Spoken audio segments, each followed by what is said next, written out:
안녕하세요. 반갑습니다. 부박 이병원 교수님의 시사 부동산 시간이 돌아왔습니다. 오늘은 2026년 5월 10일입니다. 먼저 KB국민은행과 부동산 R14의 자료를 근거로 해서 서울 아파트 주간 동향과 권역별 가격 현황 및 전망을 말씀드리겠습니다. 서울은 상승 유지, 강남은 조정기, 강북, 서남권은 강세, 전세가 특히 많이 상승하고 있습니다. 특히 부동산 R114는 서울 매매가를 보합으로 했고, KB국민은행은 또 한국부동산원 계열의 흐름은 서울 매매를 상승 지속으로 보여서 부동산 R114와 KB국민은행의 통계 수치의 차이가 뚜렷하게 나타나네요. 이는 이제 KB국민은행이 호가와 기대 심리를 더 빠르게 반영했고, 부동산 R114는 보다 보수적으로 보는 특성 때문입니다. 가끔가다 이제 한국 부동산원 자료도 제가 봅니다만은 요즘 한국 부동산원 자료도 좀 더 캐치업을 잘 하고 있는 것 같았습니다. 이번 주 주간 동향을 보면은 매매 시장에 있어서 KB국민은행에서는 서울 아파트 매매는 여전히 상승입니다. 서울 매매 가격의 상승이 유지되고, 강남권은 약세, 성북, 강서, 구로, 관악 등 비강남권은 강세입니다. 최근 보도에서 여러분이 보셨다시피 강남만 빼고 다 오른다는 표현까지 나왔죠. 이제 특히 성북, 강서, 관악 등 중저가 실수요 지역이 아주 강하게 상승했습니다. 부동산 R114 기준으로 보면은 서울 매매를 보합으로 발표했습니다. 서울 전체는 보합이고 강남권 약세, 일부 외곽만 상승이라는 구조입니다. 같은 시장인데 KB는 상승으로 보고 부동산 R114는 보합으로 봤습니다. 이것은 이제 상승장이 끝난 것이 아니라 상승 속도가 둔화되고 있다는 의미입니다. 즉 전반적인 상승장이 아니라 선별 상승장이라는 의미가 되겠습니다. 전세 시장을 보겠습니다. 서울 전세 가격 부동산 R114는 플러스 0.10%, 한국 부동산 계열은 플러스 0.23%. 그래서 서울 전세는 오히려 상승폭이 확대되었습니다. 특히 송파 전세는 플러스 0.49, 송파의 전세 가격이 급등하고 있습니다. 전세가 매매 가격을 떠받치고 있는 형상이 되겠습니다. 매매가 조정이 와도 쉽게 하락하지 않는다는 구조가 되겠습니다. 서울 권역별 아파트 가격 현황 및 전망에 대해서 보겠습니다. 먼저 강남권, 강남구, 서초구, 송파구에 대해서 보겠습니다. 현재 상황은 강남구는 마이너스 0.04% 하락이죠. 강남은 이번 주도 하락을 했고, 반면 송파는 일부 상승 반등이 나타났습니다. 그 이유는 다주택자 양도세 중과유예 종료를 앞둔 매물이 증가했고, 고가 부담, 또 매수 관망세가 그 원인이었습니다. 앞으로 전망은 단기적으로는 조정이 되고 하반기에 재상승 가능성이 있습니다. 그 핵심은 압구정, 잠실, 반포 재건축, 이쪽은 강하죠. 일반 단지는 약세 지속이 되고 있습니다. 그 다음 마용성, 마포, 용산, 성동에 대해서 보면은요, 현재 성동은 상승 강세가 지속되고 있습니다. 특히 성동은 서울 내 상위권 상승 흐름으로 평가됩니다. 이 한강벨트라는 거하고 신축을 선호하고 강남 대체 수요라는 특징이 있죠.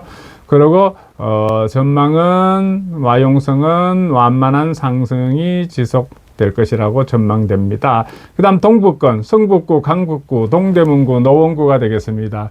현재 상황은요, 이번 주 가장 강한 지역이었습니다. 성북구가 플러스 0.27%, 강북이 플러스 0.25%, 동대문이 플러스 0.24% 상승 상위권입니다. 이 특징을 보면 중저가 메리트가 있고요. 실수요 중심이고 전세가 강세입니다. 앞으로의 전망은 상승이 지속될 것입니다. 현재 서울 상승충의 핵을 이루고 있습니다. 그 다음 서남권 보겠습니다. 강서구, 양천구, 영등포구, 동작구입니다. 현재 상황은 강서가 플러스 0.30%로 강한 상승을 유지하고 있습니다. 이 서남권의 특징은 마곡지구가 있죠. 목동 재건축이 있죠. 여의도 개발이 있고 여기는 직주 근접이 아주 특징이 되겠습니다. 앞으로의 전망은 강한 상승이 지속될 것이라고 보고 현재 서울에서 가장 유망한 권역이 되겠습니다. 그 다음 금관구, 금천, 관악, 구로구가 되겠습니다. 현재 상황은 구로구가 플러스 0.24%, 관악이 플러스 0.17% 상승이 지속되고 있습니다. 이 금관구의 특징은 저가 메리트가 있고 지밸리 수요가 있고 또 실수요 플러스 투자가 혼합되어 있습니다. 앞으로 단기 강세가 유지될 것으로 전망이 됩니다. 그래서 권역별 종합적으로 비교해보면 강남권은 하락에다가 조정 후 반등이 있을 것이고 고가 부담이 있습니다. 마용성은 상승이 완만하고 한강벨트라는 특징이 있죠. 그 다음 동북권은 강한 상승과 상승이 지속되고 실수요가 받쳐주는 것입니다. 서남권은 강한 상승이 지속될 것이고 개발 수혜 지역입니다. 금강구는 상승, 단기 강세가 있을 것입니다. 그 저가 메리트가 있죠. 그래서 최종적으로 결론 내리면은 이번 주에서는 강남은 약세였고 강북, 서남권은 강세였습니다.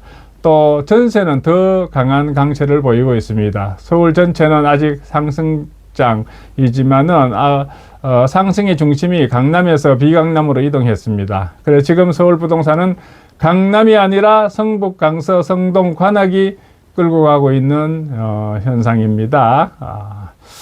자, 여러분 요즘 뭐 주식이 불장입니다. 내일 월요일이 되면은 아마 우리가 7,490 얼마 됐으니까 종합주가 지수가 한 7,500 어쩌면은 8,000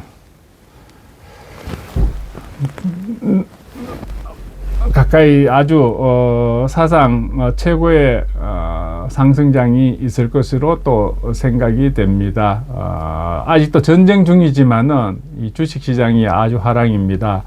2, 3천에서 지금 7, 8천으로 왔습니다. 그러면은 이 주식시장과 부동산 시장은 어떤 관계가 있을까? 그리고 이런 상황에서 무주택자가 주식시장을 활용해서 내 집 마련을 어떻게 하면 좋을까 한번 생각해 봤습니다. 주식시장과 부동산 시장은 왜 연결이 되는 것입니까?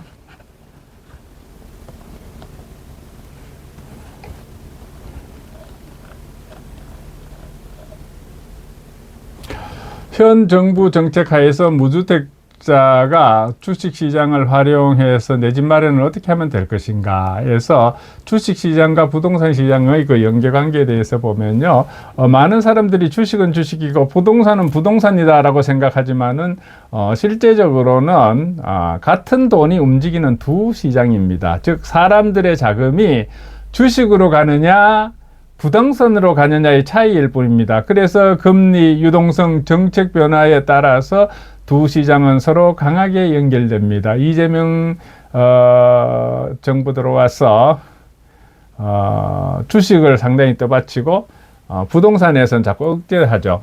그러면은 앞으로 뭐 부동산은 죽고 주식만 사는, 그렇지 않습니다. 오가는 겁니다. 서로 상황. 주식에서 돈 벌어가고 또 부동산 사는 거죠. 그죠?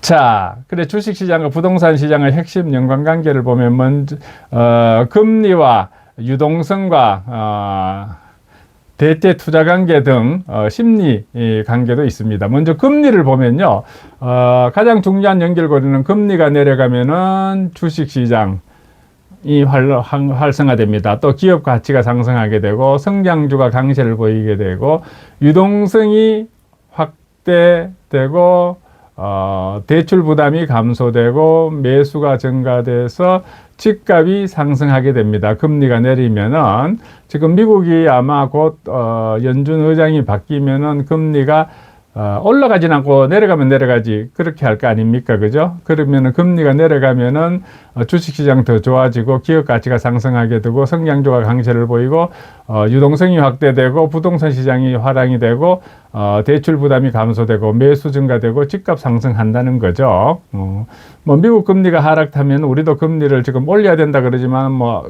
장기적으로 내릴 겁니다. 그래서 금리를 인하하게 되면 주식과 부동산 시장이 다 함께 상승할 가능성이 있습니다. 그래서 금리가 올라가면은 주식 시장이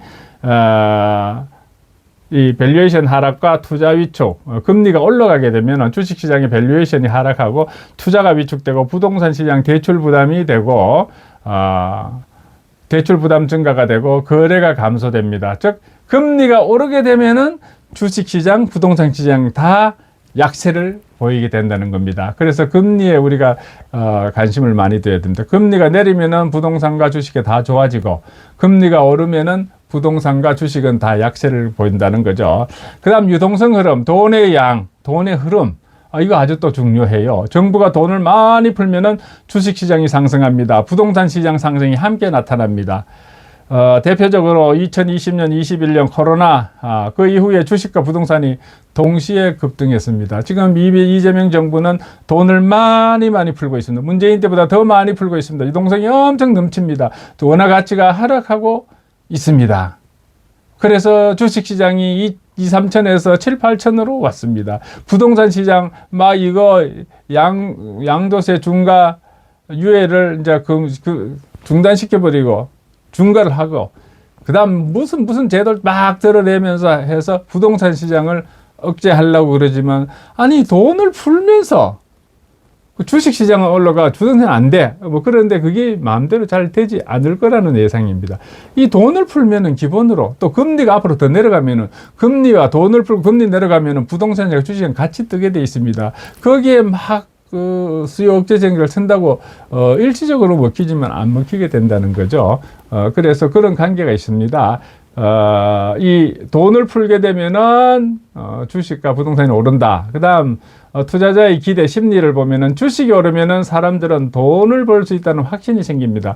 그러면 부동산에도 투자를 하게 됩니다. 반대로 주식이 급락하면 부동산도 위축이 됩니다. 지금은 주식이 오르기 때문에 부동산도 이제 그 자금들이 또 오면은 부동산도 뜨게 돼 있는데 수요 억제책이 얼마나 먹힐지는 모르겠습니다. 또 주식이 오르니까는 인구 증가율도 0.6까지 내려갔었는데 지금 0.9까지 올라왔다고 그래요.